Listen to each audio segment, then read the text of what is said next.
হয়েছে। তো আজকে এই যে মামুর বিয়েতে আসছি আমরা বরযাত্রী। তো মামু তুমি যে বিয়ে করতে আসছো নাকি, তোমার কেমন লাগতেছে? ভালো লাগতেছে। ভালো লাগতেছে। যাক, মামুর অবশেষে ভালো লাগতেছে। হ্যাঁ, আপনারা সবাই দোয়া করবেন আমার মামুর জন্য, যেন আমার মামু আর মামির, হ্যাঁ, জীবন সুন্দরভাবে কাটে।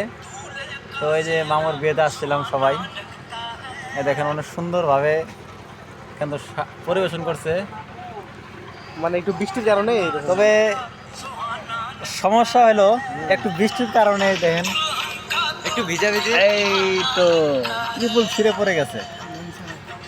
তো আমাদের খাওয়া দাওয়া শেষ, এখন বিদায়ের পালা। আমরা এখানে বসে আছি। মামু বাকি না। হ্যাঁ, মামু না, যাক মামুর অবশ্য বলে ভালো লাগতেছে। হ্যাঁ, ভালো লাগার পালা তো সামনে। হ্যাঁ মামু, কিছু বলবা কি আর? না কিছু বলবো না। যাক, মামু আজকে শরমে আছে খুব। আচ্ছা, সবাই ভালো থাকবেন।